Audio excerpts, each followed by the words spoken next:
This episode is brought to you by Indeed. Stop waiting around for the perfect candidate. Instead, use Indeed sponsored jobs to find the right people with the right skills fast. It's a simple way to make sure your listing is the first candidates see. According to Indeed data, sponsored jobs have 4 times more applicants than non-sponsored jobs. So go build your dream team today with Indeed. Get a $75 sponsored job credit at Indeed.com/podcast. Terms and conditions apply. Hey, it's Sterling K. Brown from the Hulu original series Paradise. The next chapter begins as Xavier's search for his wife takes him above ground, and what he finds will change everything. It was never just about the bunker. Tune in and discover the truth lies outside. Paradise, the official podcast, premieres February 16th, and stream Paradise on February 23rd on Hulu and Hulu on Disney+.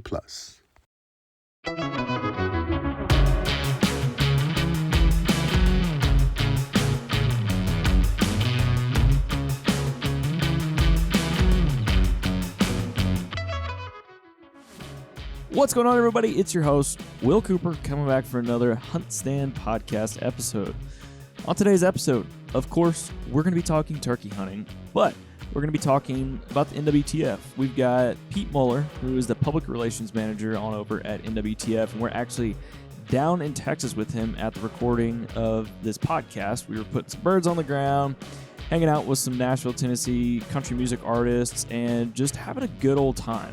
But we were able to take a little bit of time out of the crazy action. You know, we were getting up at 4 a.m. and not getting back till camp till 9 or 10 o'clock at night sometimes, just trying to roost birds, and it was an awesome time. But we're going to get Pete on here to talk about NWTF, all the different initiatives they have going on there to save the habitat, save the hunt, so that we've got more birds to hunt in the future, all the different things they're doing over there at NWTF. But we got Pete on here to talk about that, some turkey hunting. We've also got Mr. Josh Dalkey on here again to just talk about turkeys and what they're doing down in Texas at the time of this hunt. Just kind of recapping what we did, how we hunted them, and what was going on. But nonetheless, we just want to thank all of y'all for tuning into the HuntStand podcast. We greatly appreciate your support. If you haven't yet, head on over and rate, review, and make sure you're subscribed to the podcast so as soon as we drop new episodes, you get notifications on Spotify, Apple, wherever you're listening. But once again, we just want to thank y'all for all your support over here at the HuntStand podcast, and we hope you enjoy. All right, gentlemen, we are live. We're out here south central Texas, if you will, and we're live Texas Turkey Camp. We're here, HuntStand, NWTF. We're doing a lot of good things. Birds have been hitting the ground, and we've got Josh Dalkey from HuntStand, and we've got Pete Muller from NWTF. So, gentlemen, welcome to the podcast. Absolutely, man. Just a pleasure to be on here. It's been a great week so far, and always a pleasure sharing camp with people who care as much about those turkey birds as we do. It's been a long days the past couple of days. It has, man. I actually think that this is one of the neatest turkey camps that I've ever been to, mainly because it's totally different from what you think of when you think of Texas turkey hunting. I mean, this is not brush country. This is some serious terrain, and we've been at it early in the morning till late at night, getting after birds off the roost and making sure we're putting them back to bed, and it's been interesting for sure. Before we dive into everything, I want to talk. Let's give the listeners a little DL on what all has happened, who we've had in camp, and specifically what happened last night. I know we've got pretty much one morning sit left before everybody flies out, but let's talk about the birds that have hit the ground recently. Sure, man. So first off, this is kind of a fun camp for everybody. HuntStand, you guys are here doing your own thing, but NWTF, we're here shooting a series that we started last year called Gobblers and Guitars, and it's pairing together country music, singer-songwriters, and outdoor pursuits, specifically turkey. So we've got Jenna LeMasters, Whitney, Duncan, and then we also had Jordan Rowe here in town, who were all based out of Nashville. Only one of them had ever killed a turkey before, and he had never even chased birds outside of South Georgia. So brand new experience for all three of them. We've been working hard to get them birds. Right now, 2 out of the 3 have put birds on the ground. And the one that you're talking about from last night, I think people will relish in seeing the footage whenever it comes out. But the opportunity to double up, single shot double, and put down 2 monster birds, that the overall footage is epic. You guys have seen it.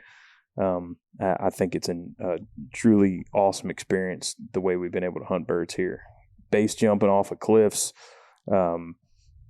crazy terrain for everything that these turkeys are dealing with. It's amazing. I can't wait to see the footage off all this. Y'all's probably going to be a 2-part, 3-part series. So we will have a 3-part series. We'll kick it off just with an overall teaser of everything that's going on here. And then each one of our singer-songwriters will have their own story, kind of telling a little bit about themselves, their music, their stories, and kind of putting together a nice little piece. Looking forward to it. Sweet. Josh, you put a bird down second morning. How did that feel? I did. It was, man, I've been hunting turkeys now for 20-some years, and I've hunted Rios about 6 different times. And like Pete said, I don't know. I guess if I had to have an iconic Rio Grande turkey hunt, this would probably be the one, at least out of my experience. The places I've been, like, these turkeys feel really, really wild, and it's almost like if you take it back to the old days when there were like remaining pockets of eastern birds in Missouri and the Ozarks. To me, that's kind of what it feels like down here at this ranch, in this spot that we call the Devil's Nest, which is essentially like a pocket that's surrounded by huge canyon walls on 3 sides, and there's just this population of turkeys that lives down there in the heart of it. And like, if Rios were ever at the point that Easterns were, it feels like the last remaining population would be in the Devil's Nest. I mean, these turkeys, I would bet you that there are turkeys in the Devil's Nest that have not seen a human being before. And it feels super authentic, like you're hunting the most pure Rio Grande turkeys that you could. We're not hunting senderos where you're basing a lot of the hunt off of corn. I mean, that's just Texas.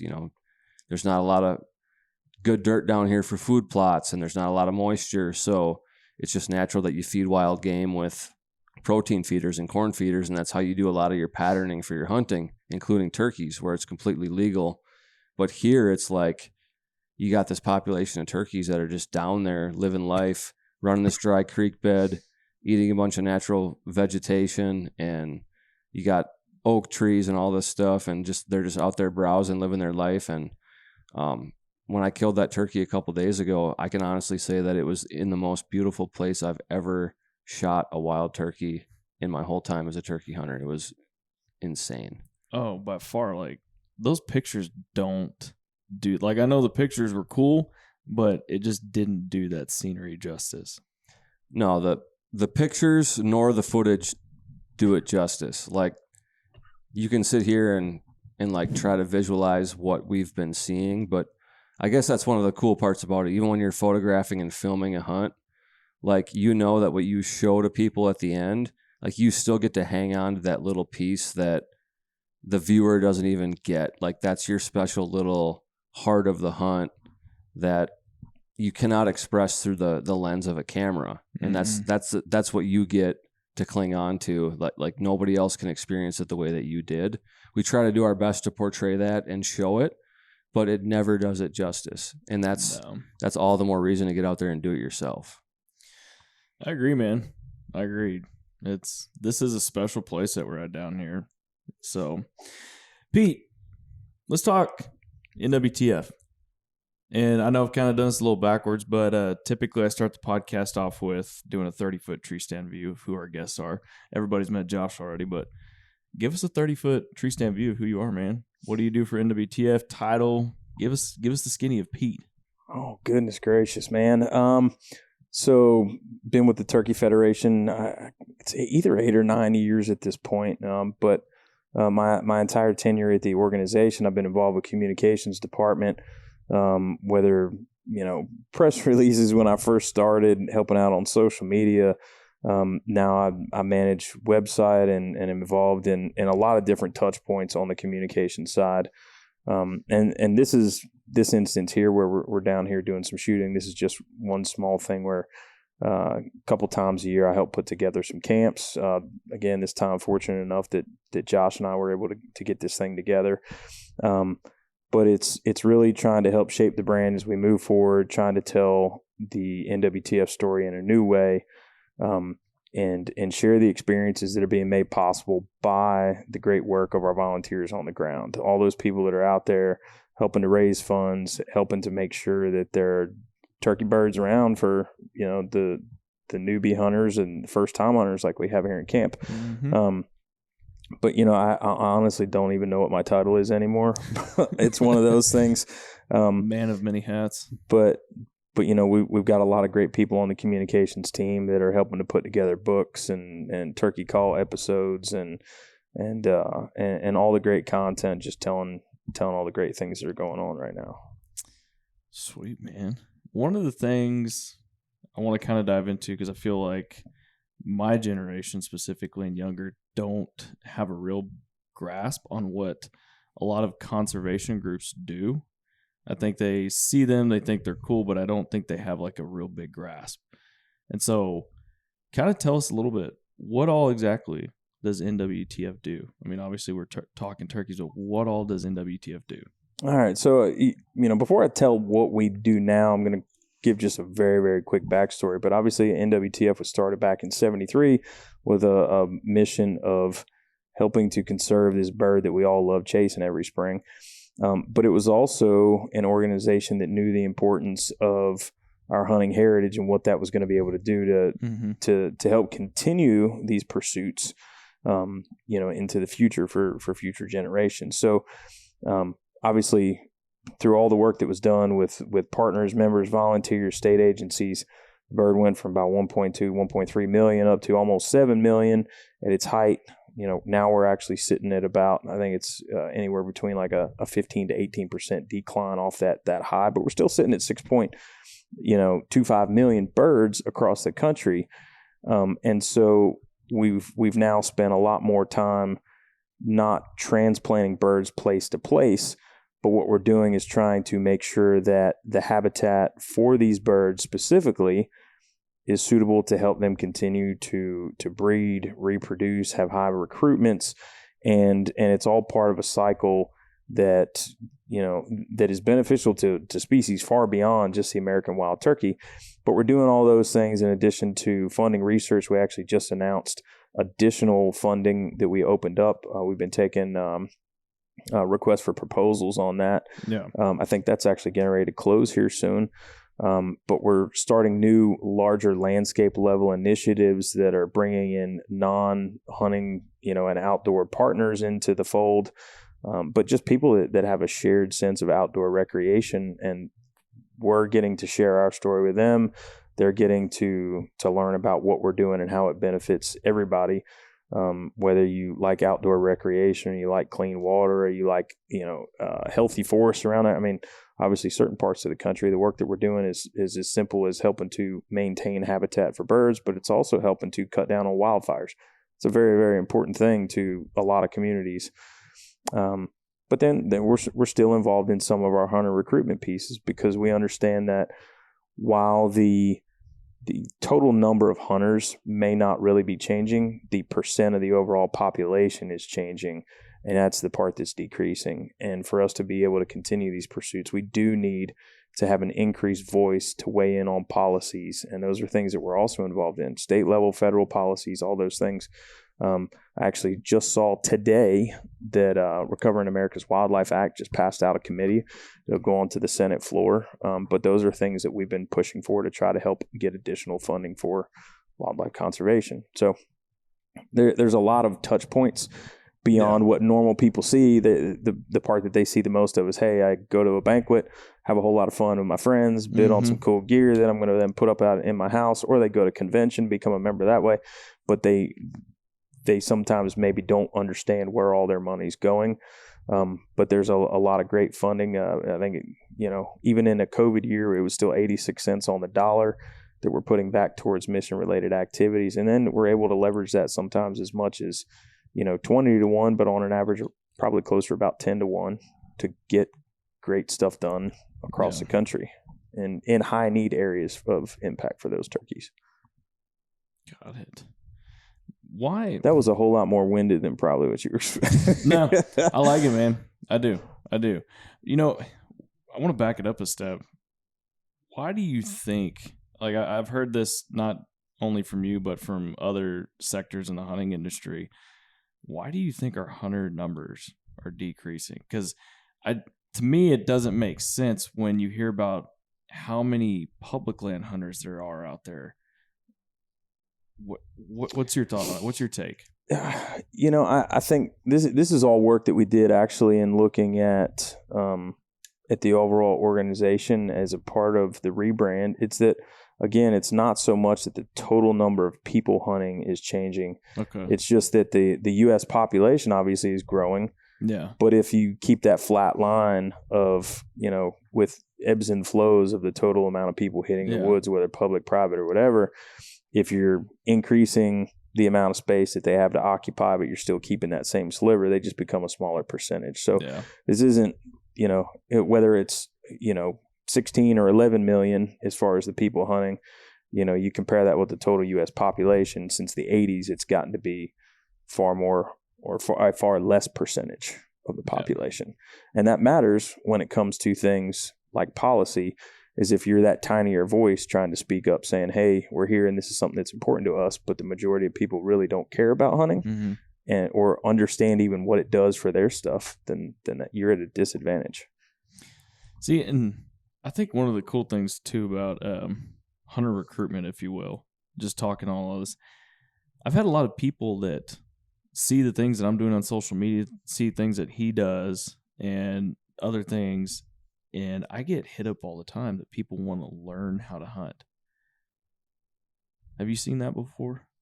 Absolutely. I think it's one of those things that the traditional ways of people learning to hunt, and Josh may or may not disagree or agree with me on this, but the traditional way of people learning to hunt is gone, where not everybody's learning from their family member or a dad.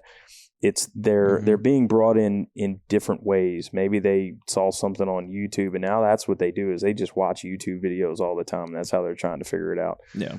Or they have a friend that taught them how to do it. But there still is plenty of recruitment happening. But there's also in that more traditional way of through somebody that they know that's you know giving them that exposure to outdoor pursuits. But there's still a lot more people. Again, the U.S. population has increased. There's still a lot more people out there that, especially now, are wanting to eat more healthy. They're wanting to source their food in different ways. They're wanting to get out and get exercise. They're people actually are putting down electronics and getting outdoors at a higher clip. And maybe that's one of the best things to come from COVID.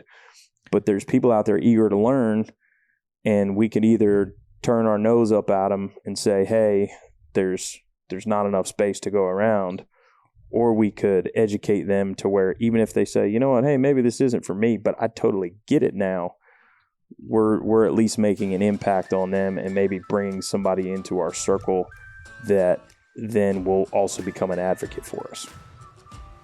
All right, y'all, we're going to interrupt this podcast real quick from a word from our sponsors and to thank them for the support of the HuntStand podcast. First, we got Federal Premium Ammunition. You know, it's federal season. There's nothing louder than a gobble from a long beer that struts in the range or silence as complete as after you take the shot. Celebrate the ultimate rite of spring with Federal. Up next, we've got Work Sharp Tools. Sharpen every knife you own.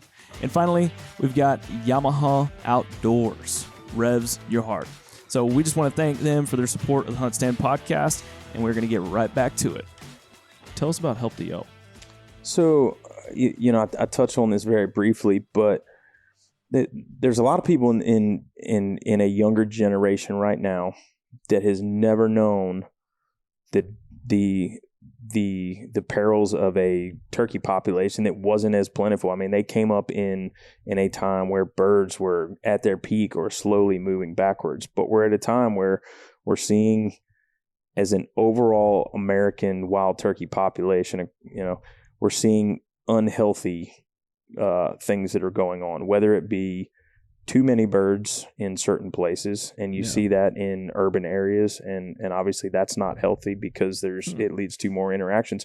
But there's also pockets where there's declines and people aren't hearing as many gobbles. They're not getting those quality hunts. And again, it's not that they're not just killing birds, but us as turkey hunters, we love just getting out into the woods and hearing that gobble. That equates a successful morning for a lot of people. If we were to take out Jenna and Whitney, on their first hunt, and they didn't even hear a peep, they'd be like, I don't really know if I get this whole thing that you guys are trying to tell me to do. So a lot of that's part of that hook, but there's bird numbers that again are just unhealthy, and we're trying to figure out why. And we know that to do so, there needs to be more people that are a part of conservation. And so when you look at overall turkey hunter numbers, and those numbers actually have gone down a little bit, and they, again, kind of ebb and flow. But I think right now there's, let's say, maybe 225 or 2.25 million turkey hunters. Right now, as adult members, we only have about 160,000. That's a slip after COVID, obviously, because we couldn't have banquets. But when you think that less than 10%, and it's even actually a much smaller percentage than that, are involved in conserving a bird that they care about, then you have to do what we can to try to change the messaging. And obviously for us, the bird has always been important, and we've always been doing research, but we have been talking more about the conservation and the habitat work, probably more than we have about the research. So this is something where we are reinforcing our commitment, trying to be a lot more vocal about the research part and why it's important for people to be members of the NWTF, to where we can leverage their dollars with partners, state agencies, to help really find out what's going on and try to work with all those states to try to bring back herd health, bring back the turkey population health, so to speak. Because again, for us as hunters and those that love chasing turkeys, we know that that's something that's very important to everybody, How many members does NWTF have? I said, I think it's about 160,000 adult members, where, before COVID, we were sitting at about, let's say, 225,000 members. Yeah, I have a lot of thoughts on this, actually. And a lot of it's just personal, not necessarily backed up by data, but just what I see as a hunter and as somebody who pays really close attention to all this stuff, and having been an NWTF member ever since I started turkey hunting when I was age 16. I've been a member of a committee for a local NWTF chapter, and I've really tried to pay attention to what's been going on with turkey management. And what I see is that ultimately it's possible that we witness what a lot of people would classify as a bubble with turkey numbers. And so we got to a point where there were no turkeys, and then next thing you know, there were enough turkeys to have a turkey season. And then the next thing you know, there's enough turkeys where people can go out, and just about anywhere you're going to be able to at least hear a gobble or be able to get on a bird.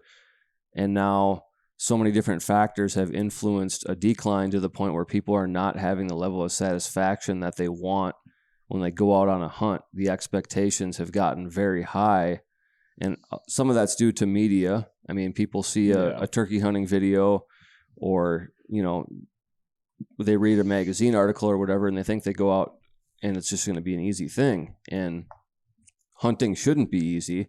We're dealing with wild animals. And so, there's always going to be a challenge. But I remember in the heyday of turkeys, because I was there for it, I mean, it was like there were turkeys running around all over the place. And a lot of the places where I hunt now across the country, it's true that that's not the case. Mm-hmm. And so I think what it ultimately boils down to is that you could view it as a bubble, or you could view it as that bubble actually is sustainable, where we can have the greatest turkey populations, we can have the greatest turkey hunting opportunities, regardless of how many people are out there.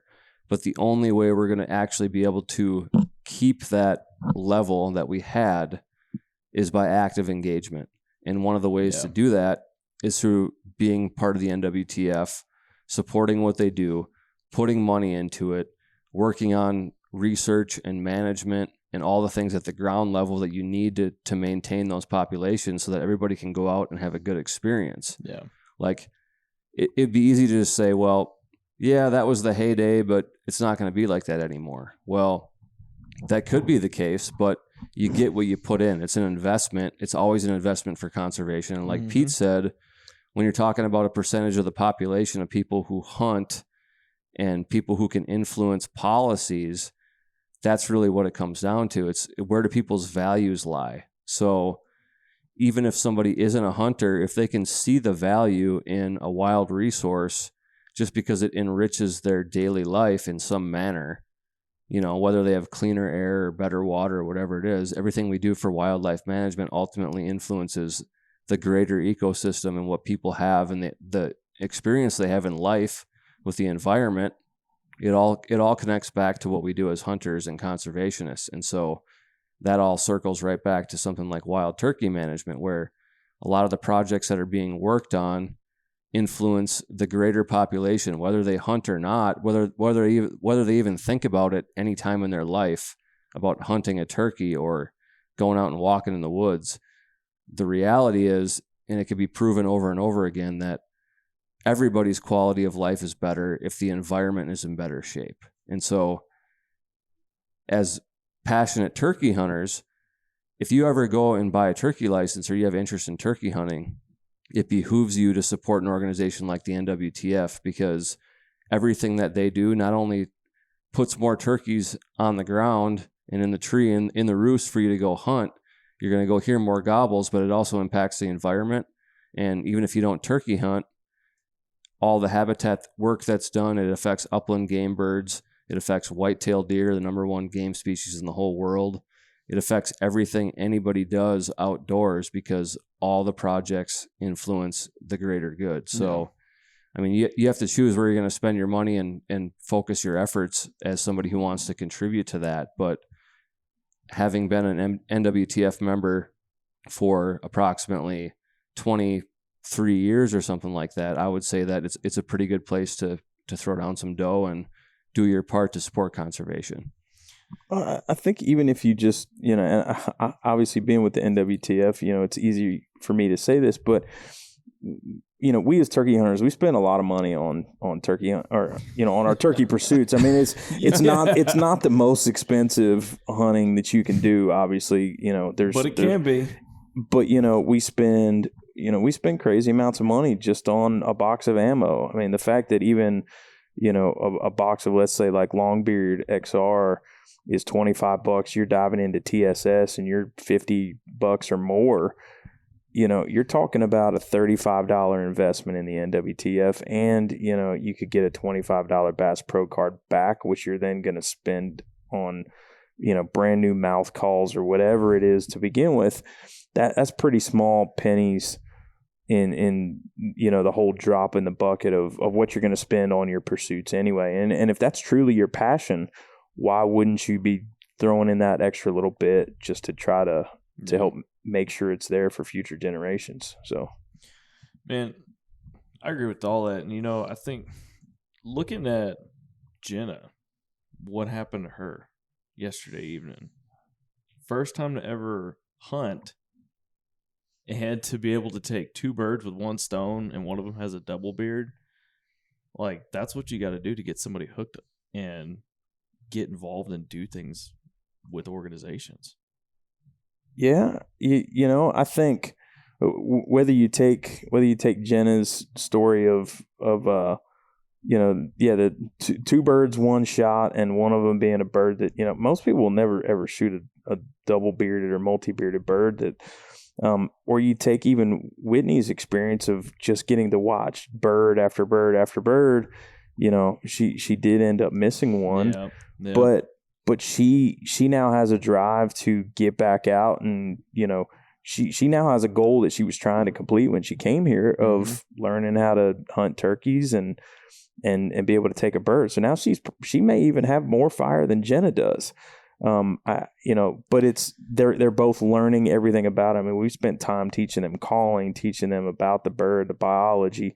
I mean, Jenna dove in there and was helping to butcher her own birds. I mean, that's all part of the process of how you create a hunter and how you create somebody that's going to then work to protect that resource moving forward.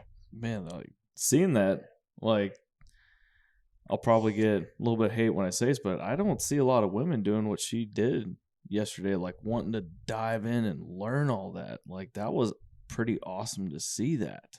Oh, absolutely. I mean, I know that obviously there can be generalizations, and you get people that don't want to dive in one way or the other. But I mean, you know, we've also had the luxury of knocking down a few hogs here, and she was out there helping out. That too. You know, doing everything that she can because she's eager to learn and take it all in, because it's something where maybe she hasn't had anybody that's actually said, hey, you know, here's an opportunity that's out there should you want it, and we'll do everything that we can to teach you about it. And so she's soaking it all in. The amount of questions that I've answered just on stuff that seems rudimentary to somebody that's never done it before or never even been exposed to it before, you know, those are all things that just, again, help create that hunter and build that fire to keep doing it. Oh, she's hooked, dude. She's trying to figure out that mouth call. And then, you know, Whitney, like, unfortunately, she had that miss this morning. Awesome experience. Like, I don't know how we did it, but we ended up setting up literally 6 feet under one of the roosts in this canyon. And, man, this afternoon, it was like we had a couple of hens milling around across the river from us. And, dude, as soon as she saw the first one, gun up. She was ready. Like, she's in kill mode right now. She's hooked. Yeah. You know, I'll say one of the things that really impressed me about her is, she had a miss. Mm-hmm. But one of the very first things that she did when she got back to camp is she said, where's that box of ammunition? Like, I'm going to go put some more rounds through this gun. Like, I need to get more comfortable with it. I need to learn more about this gun. I need to figure out if I was doing something wrong. I mean, she could have just gone, you know what, that's it. I failed at what I was trying to do, or I failed at this thing, and I'm hanging it up. I don't want to go back out there. Yeah, but there's a lot of people that happens to them. They're done, and then there's just that off vibe in camp the rest of the day. Yeah, she's had good spirits. Oh, absolutely. I mean, heck, just a little bit ago, she's in there singing some tunes and is a part of just a final night here in camp. But yeah, it's been a great experience so far. And we got one more crack at it in the morning, one more person to get a bird. You know, one last morning out there in God's creation, getting to watch the world wake up. And in such a unique place, I can't be thankful enough for that. Yeah. Well, man, tell the listeners where they can go and sign up to be a member of the NWTF. Surely. So you can go simply just to NWTF.org, sign up to be a member there. Or if you prefer to go to one of these events, there's also a full list of events in your area. You can search those, find a banquet, find a committee, get involved. If turkeys are something that you're passionate about, there are opportunities waiting for you at a local committee level to where you can get involved. And I'd say that's really when you get the opportunity to put your money where your mouth is. And if turkeys are important, let's all work together to try to do something for them. Absolutely. Absolutely. Well, sweet, man. Where can we find you on social media? I was looking through your page the other day, and tell us, man, if somebody wants to give you the old follow on the Instagram, find out who Pete is. Man, I pretty much deleted all my social media. You did? Yeah. It's one of those things that I feel like I was spending a little bit too much time on. I do have one little passion project where tell us about it's a page that a friend of mine started up for me and gives me an outlet to post cooking content every now and again, but it's on Instagram and it's just called Fruits of the Wild. But it's where, you know, take any of the game that I'm fortunate enough to chase throughout any of the seasons, whether it be spring all the way to fall or, you know, winter for ducks and things like that, and just try to whip up things that are appetizing to me. Unfortunately, as Jordan pointed out earlier in this camp, he's like, you don't actually give us the recipes. You just show us this picture and then you just leave us hanging. And I was like, well, you know, heck, drop me a line. And if I see you go, hey, how'd you make that? Then I'll do my best to recreate something and give you pointers on how to make it. But mainly it's just a place for me to post pictures of things that I think look good and look appetizing. So love it, man. Love it. Well, man, I know we got a lot of work to do. Appreciate you hopping on the podcast here this evening with us, just talking NWTF. conservation efforts and helping teach some people out there about what the NWTF does. Well, I tell you, it's something that wouldn't be possible. The work that we do, again, I'll say it's thanks to those members, the volunteers, thanks to partners that we have like HuntStand, great partners in you guys, and then also the other partners that we had that made this whole camp possible. Winchester came on board to try to help put it together. Shine United, and then friends over at Nomad just helping to outfit some folks in some Mossy Oak for the week, and actually then Mossy Oak as well. So pretty fortunate to have a lot of people come together to make some of these small camps happen, and hopefully we'll finish up with a good morning tomorrow. Like, yeah, man. All right, y'all. That's another end to another HuntStand podcast episode. We just want to thank Pete and Josh for taking the time in a very busy and crazy, hectic turkey camp to sit down and podcast with me. Greatly appreciate the time and just hopping on talking turkeys, NWTF. Nonetheless, if you haven't yet, rate, review, subscribe to the HuntStand podcast. Check us out on everything we're doing on Instagram. And also, do me a favor, y'all. Head on over to YouTube and subscribe to our new YouTube channel. It's called Field Notes Outdoors. It's going to be strictly hunting content, some advice from other seasoned hunters, veteran hunters, a bunch of different people on there. We're going to be having a lot of really cool content coming out the rest of the spring and into the fall. Nonetheless, we just want to thank you for all your support, and we will see you on the next one.